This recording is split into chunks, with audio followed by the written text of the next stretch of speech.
Olá pessoal, sejam todos bem-vindos ao início da segunda parte da minha série de vídeos sobre história da filosofia.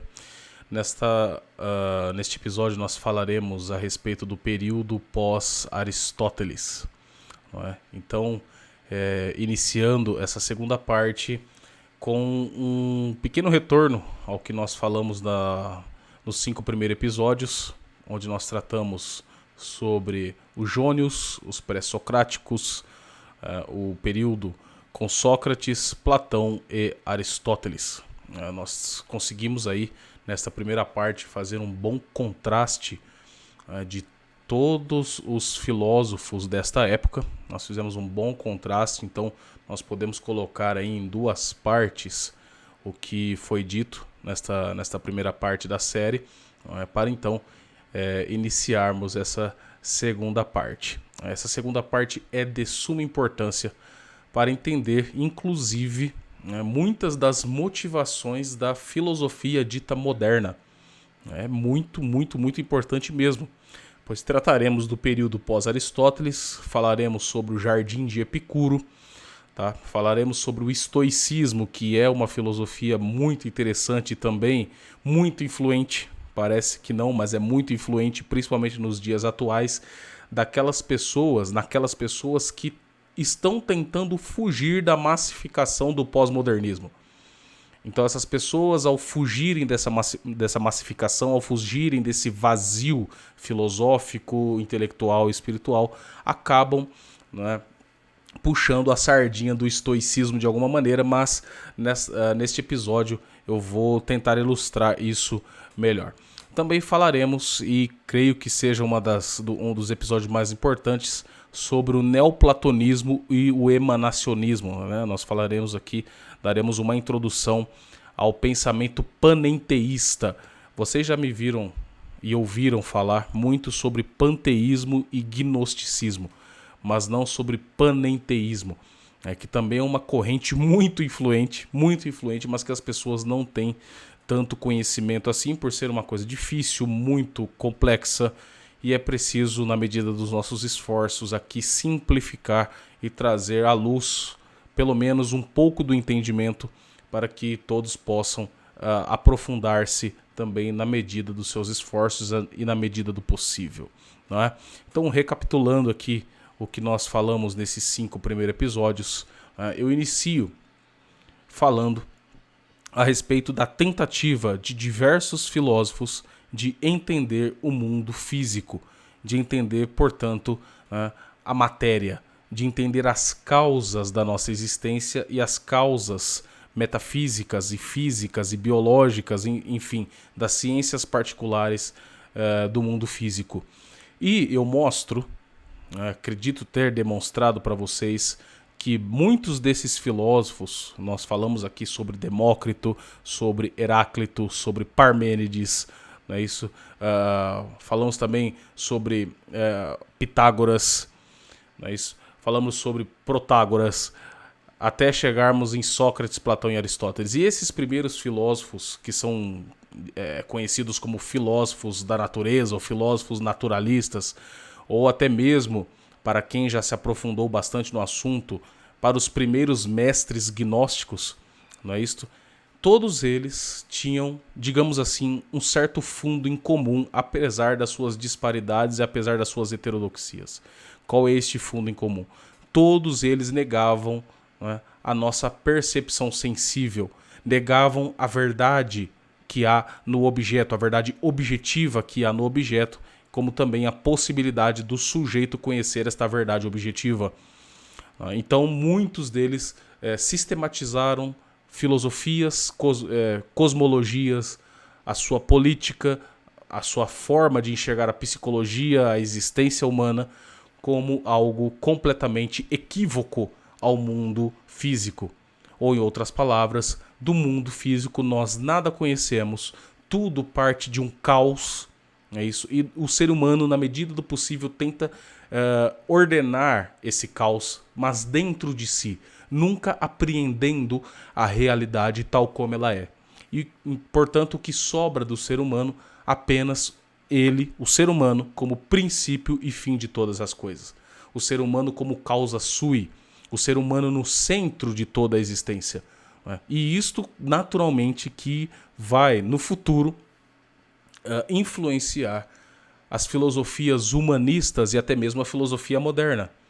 Nós temos na filosofia antiga, antes do advento do realismo grego, aquilo que o saudoso professor Orlando Fedeli chamará de antropoteísmo, a religião do homem, ou seja, uma tentativa de divinizar o homem, torná-lo Deus de alguma forma, torná-lo princípio e fim de todas as coisas.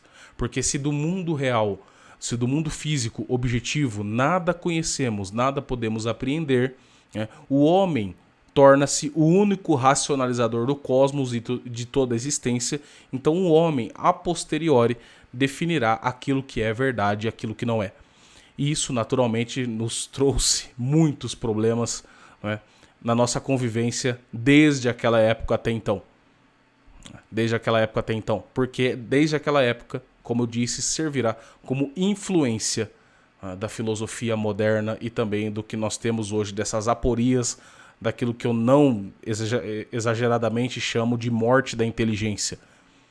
Morte das nossas, principalmente das nossas potencialidades sensíveis, daquilo que nós somos constituídos e de como nós conhecemos as coisas, ou seja, todas as nossas potências intelectuais que iniciam na apreensão sensível dos objetos.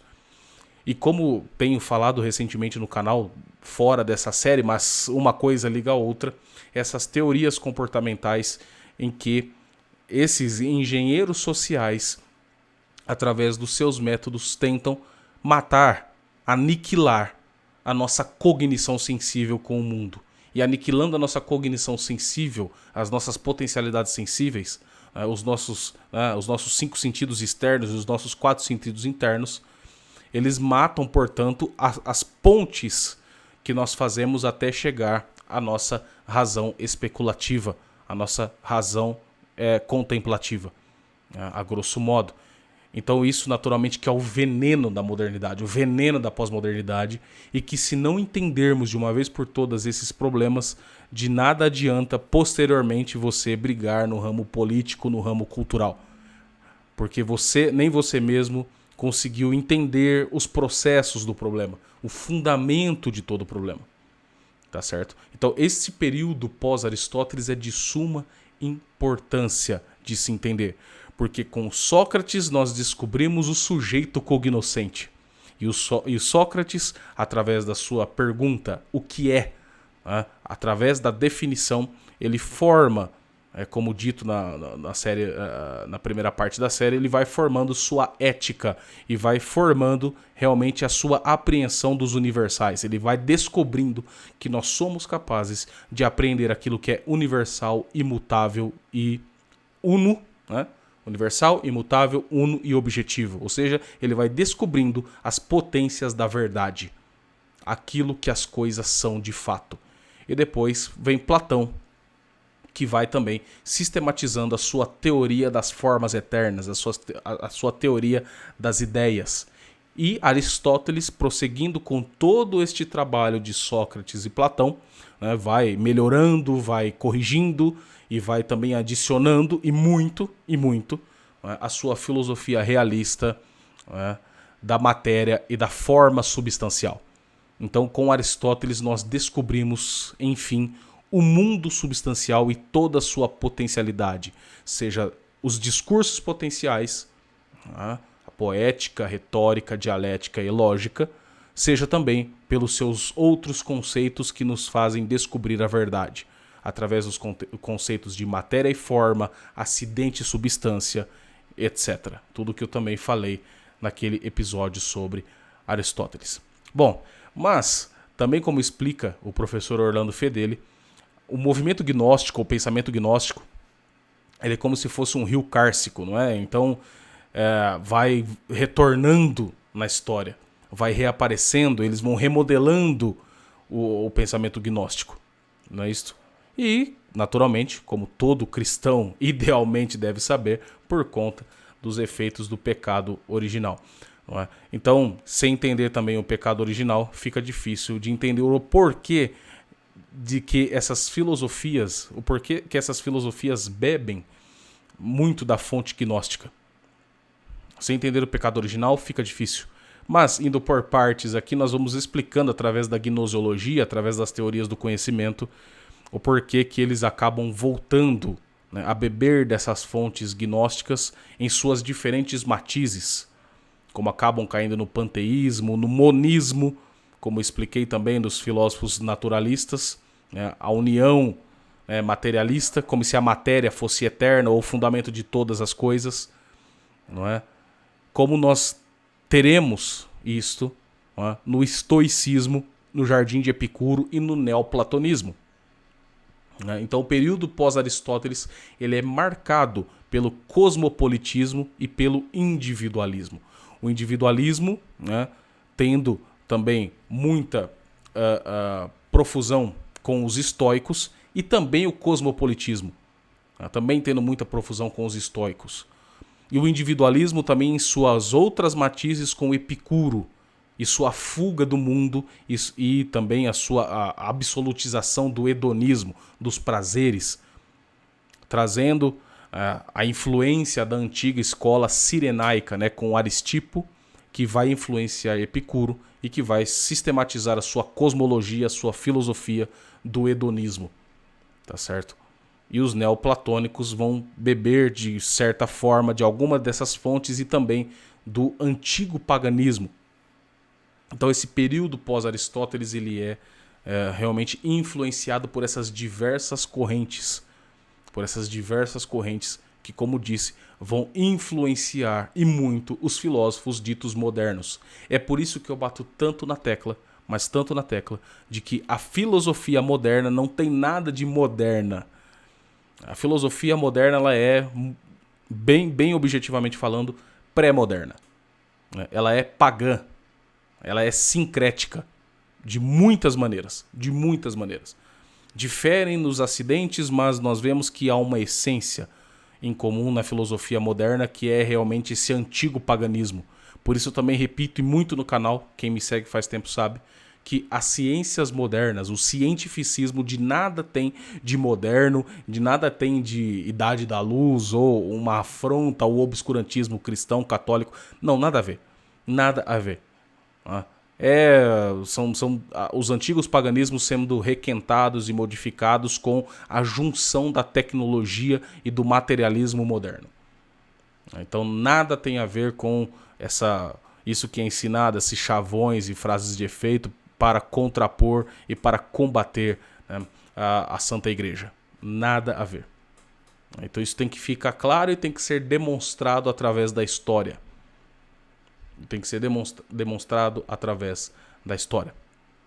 Ora, esse período pós-Aristóteles, portanto, é marcado, como disse, pelo individualismo e pelo cosmopolitismo. Ou seja, o homem, o ser humano, livre das amarras daquilo que Aristóteles defendia.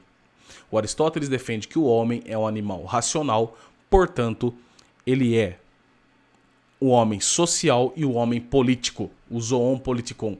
E tanto Platão como Aristóteles vão defender que a realização do homem se dá na cidade, ou seja, na comunidade.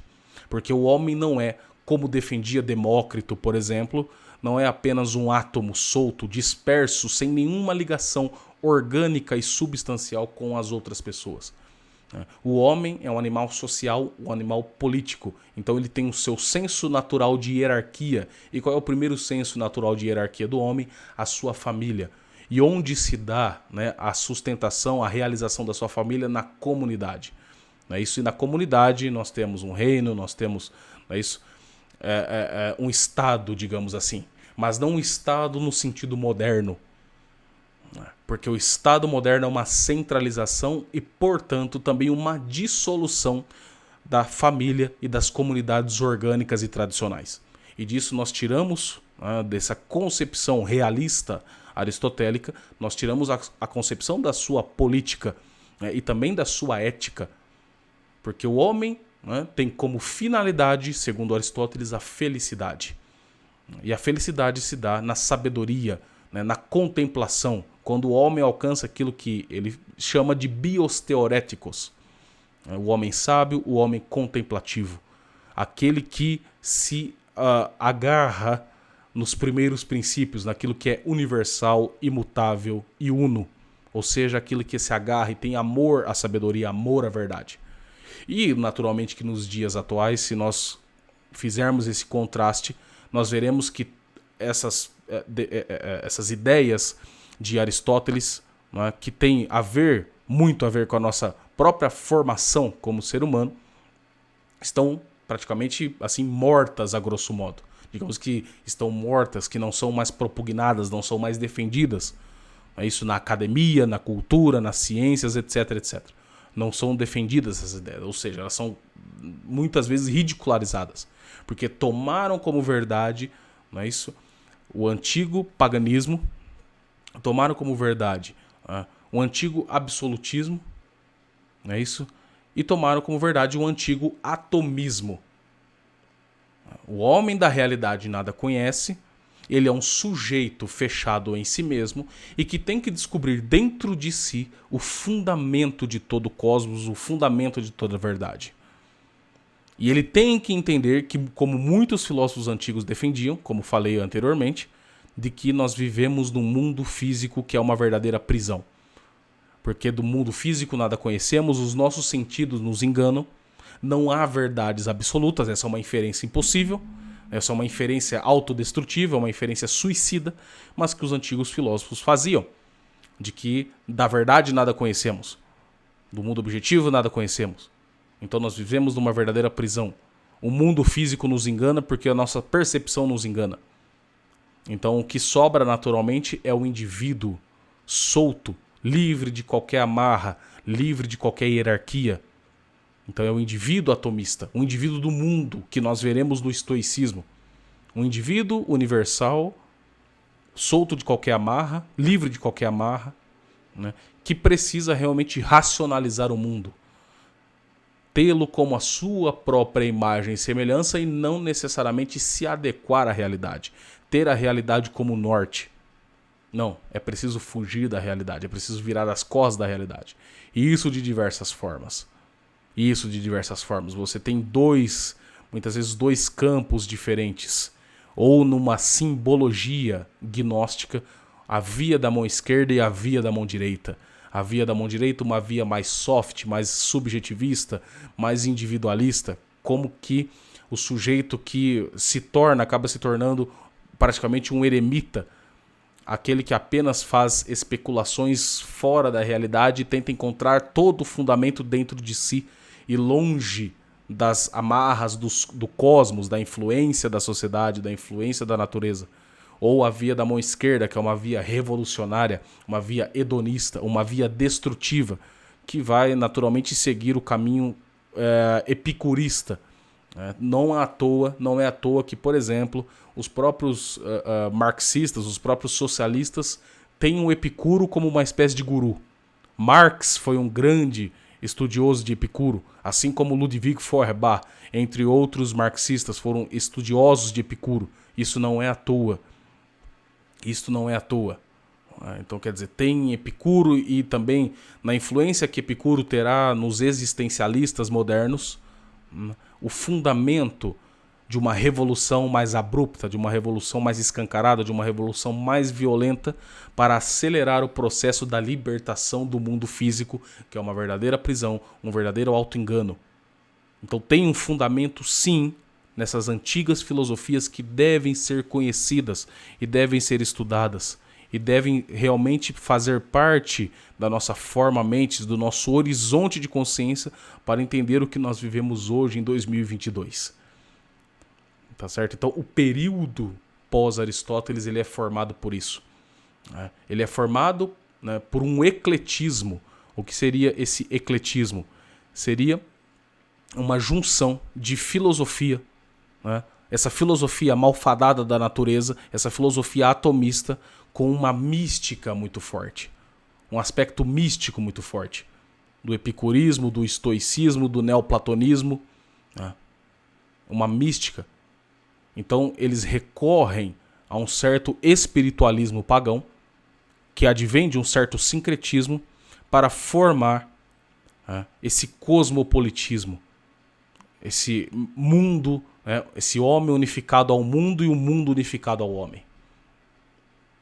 Então não é à toa também que quando nós analisamos, né, o que nós chamamos hoje de globalismo, isso também tem muito a ver com o cosmopolitismo antigo. O homem longe das amarras orgânicas, das amarras familiares, das amarras da comunidade e, portanto, das comunidades orgânicas e tradicionais, para ter o homem, então, do mundo. O homem para o mundo e o mundo para o homem. Esse certo monismo, essa certa união entre homem e mundo. Ou um veneno ainda muito mais sutil, como o panenteísmo. O homem está dentro de Deus, o homem está dentro do mundo que está dentro de Deus. Aí muitos, inclusive cristãos, vão falar, mas essa não é a tese correta, ou seja, o mundo não está dentro de Deus mesmo? E nós veremos que não é bem assim que defenderá posteriormente São Tomás na sua filosofia do ser e na sua teologia. Não é bem isso que São Tomás defenderá, que o homem está dentro do mundo ou o mundo está dentro de Deus. Não é bem isso. Tem distinções e nós veremos que essas distinções são essenciais, não são meramente acidentais. Então esse ecletismo e, por um outro lado, esse individualismo completo. Então essas duas vias, né, que têm como objetivo a fuga do mundo e fechar o homem em si mesmo. O homem como o princípio e o fim de todas as coisas. Então entendam isso como um pontapé inicial para entrarmos no assunto a respeito de Epicuro, que será o próximo episódio. É isso. Se o homem está fechado em si mesmo, se o homem encara o mundo como equívoco, como enganador, e nada do mundo ele conhece, então ele precisa realmente em sua vida, ser um homem que busca o prazer. E o Epicuro vai defender que não é qualquer prazer, mas é um prazer realmente que leve o homem à sua autorrealização. Por isso a filosofia de Epicuro será uma filosofia estritamente egoísta. Estritamente egoísta. E estritamente também relativista. Tá certo? Então tenham isto como pontapé inicial para entender esse período pós-Aristóteles. Um período, repito, de ecletismo, de individualismo, de cosmopolitismo e de uma mística muito, muito, muito abrangente. Muito abrangente. E depois nós chegamos na modernidade, na pós-modernidade, com o advento do secularismo, que é tão louvado pela academia moderna, bradado aos quatro cantos, como a realização máxima da razão humana. Nós entendemos, portanto, o secularismo como uma mística sincrética, subjetivista e gnóstica.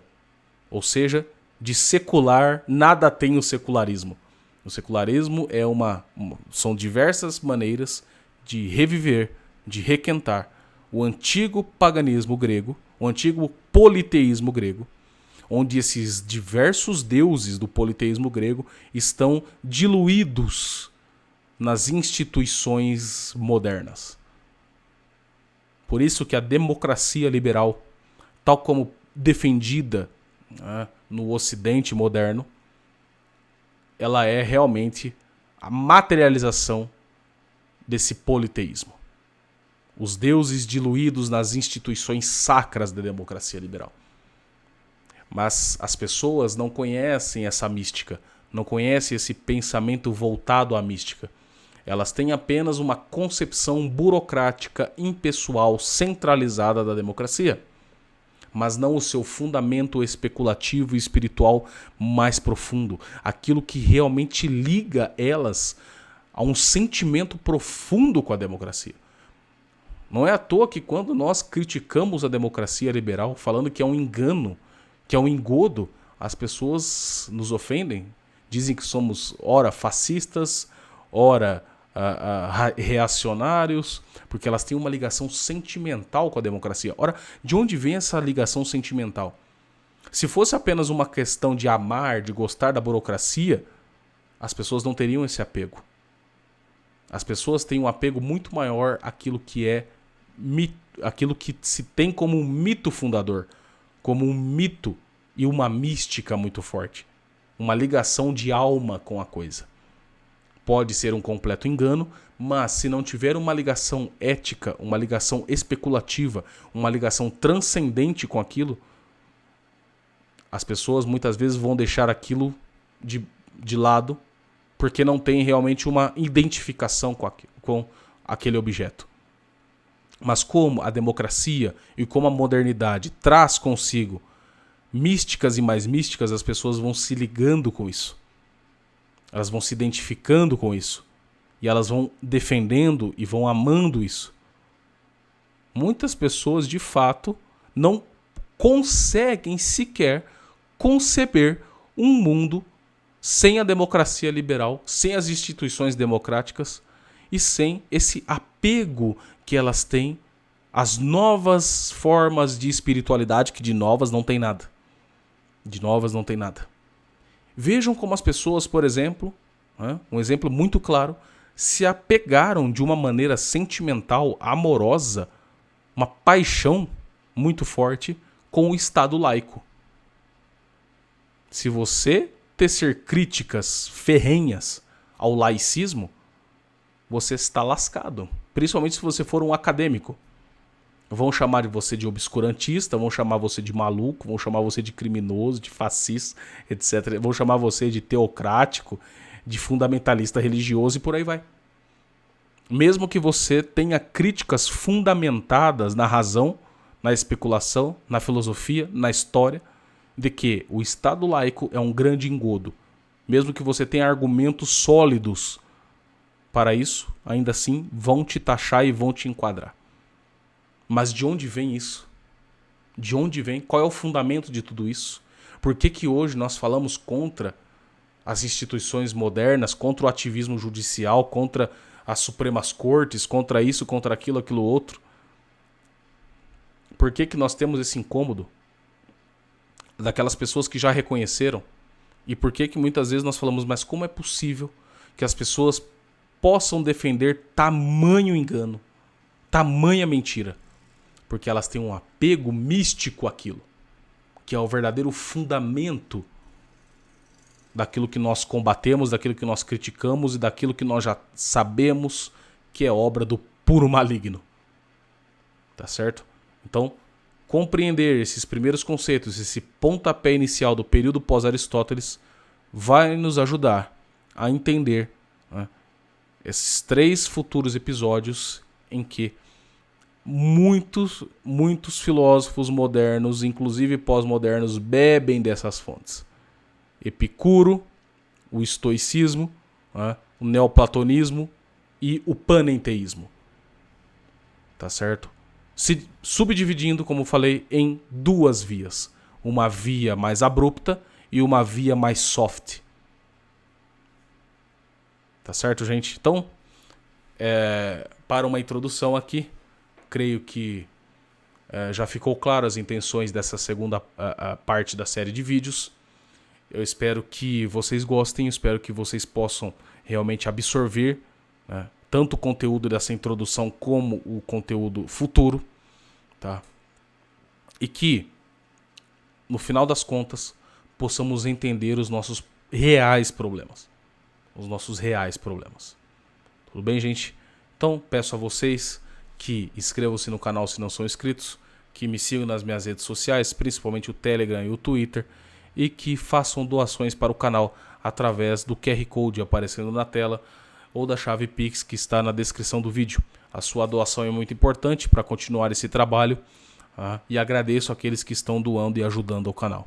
Tudo bem, gente? Então, meu muito obrigado a todos, fiquem com Deus e até os próximos vídeos.